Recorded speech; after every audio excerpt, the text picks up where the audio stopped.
If the Formula One Championship fails the first vital test of the financial constraints, Ferrari has warned that it will be game over for the sport's budget cap. So will Formula One's problems be resolved, or can F1 put everything back on track? If that's the case, what type of financial strategy must they follow? We'll simply have to wait and see if this means F1 has lost it. Keep an eye out for further information on the subject. To start off, let's look at an overview of the vital test of budget cap if F1 fails first. F1 teams are braced for a statement from the FIA that will disclose whether or not they met the $145 million budget cap established for 2021. The Singapore Grand Prix was dominated by cost-cutting debate last weekend, with paddock rumors circulating that Red Bull and Aston Martin overspent the previous year. It's a critical test for the cost cap, said Ferrari racing director Mekies in Singapore. And as we said, if we fail that test, it's probably game over because the repercussions are enormous. Penalties for minor violations include a public reprimand, fines, restrictions on aerodynamic testing, a reduction of the driver and constructor points. Meanwhile, substantial sporting sanctions for overspending by more than 5%, $7.25 million,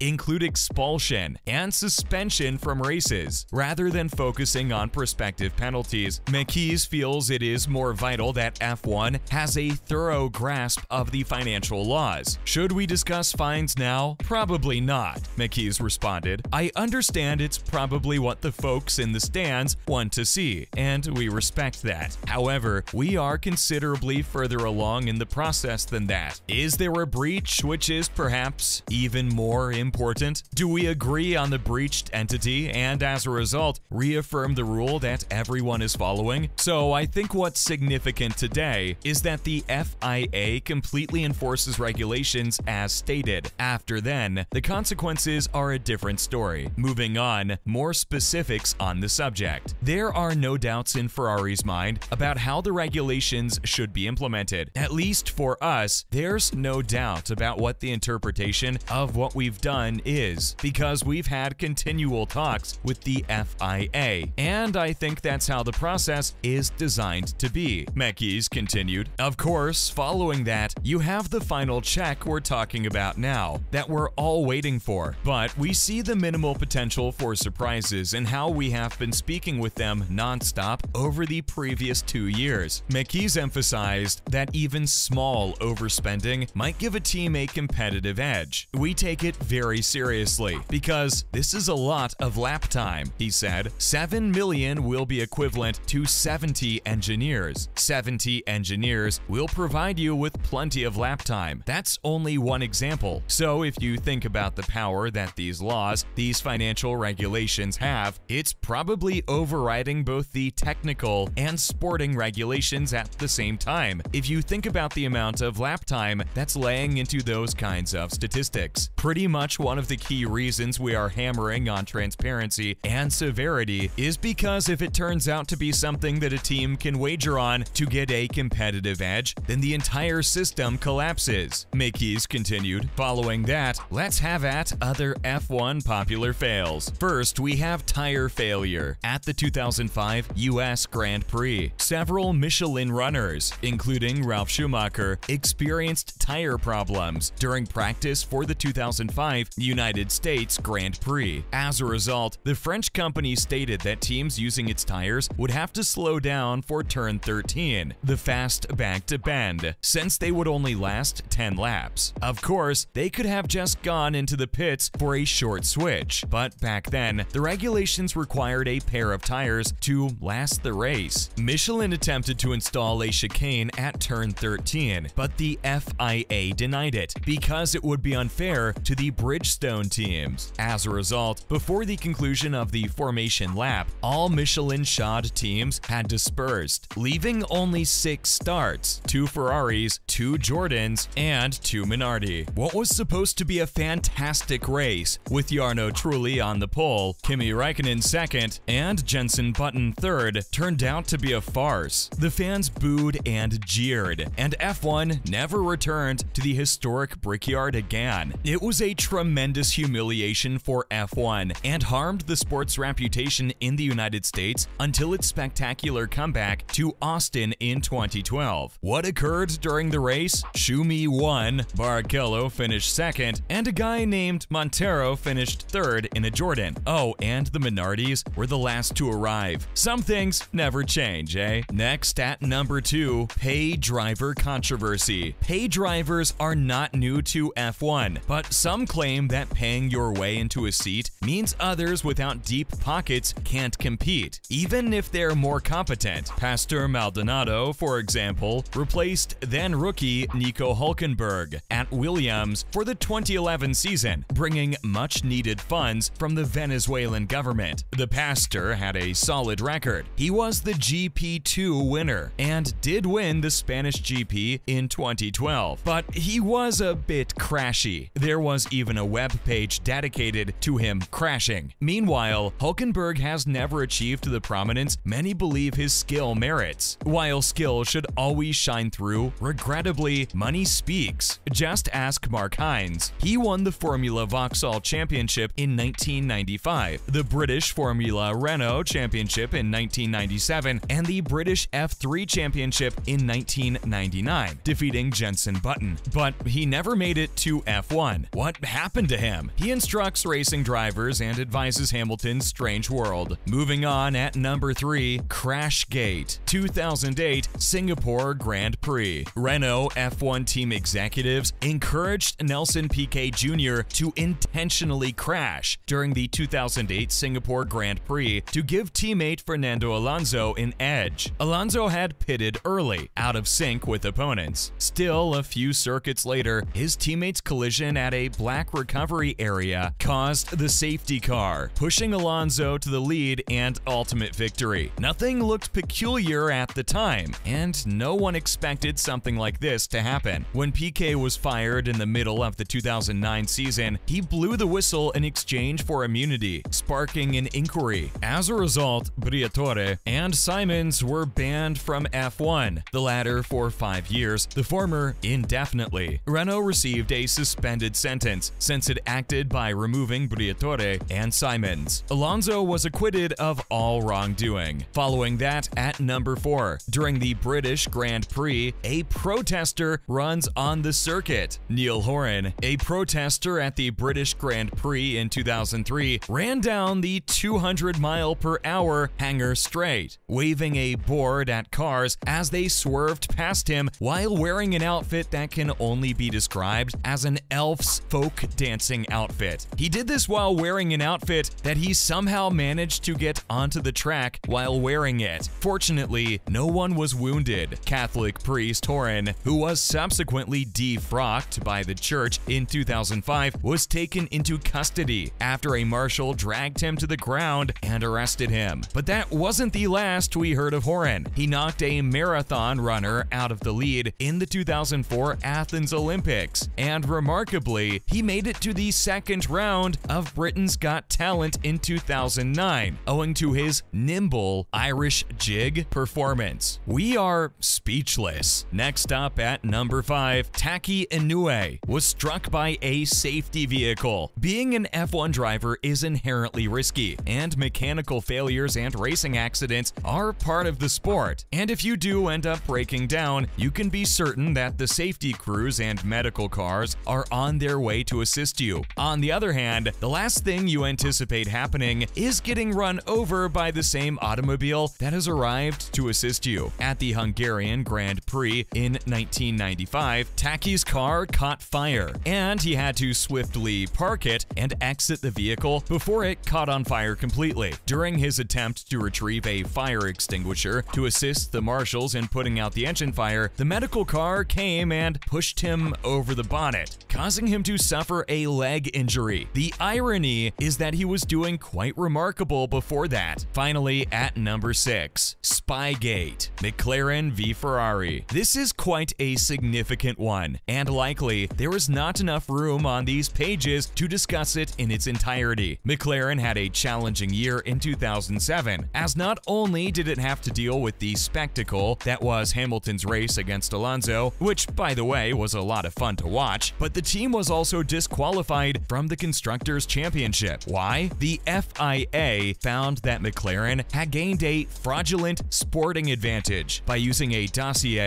that contained hundreds of pages of classified material from the Ferrari plant. The FIA concluded after finding that McLaren had exploited the dossier. What is the consequence? A record fine of $100 million and the loss of all constructor points for that year. Ouchie. Regardless, Kimi Räikkönen won his first and only championship for the prancing horse that year. Well, that marks the end of our video for today. We hope you enjoyed it. On your way out, make sure to hit that subscribe button. Thanks for watching.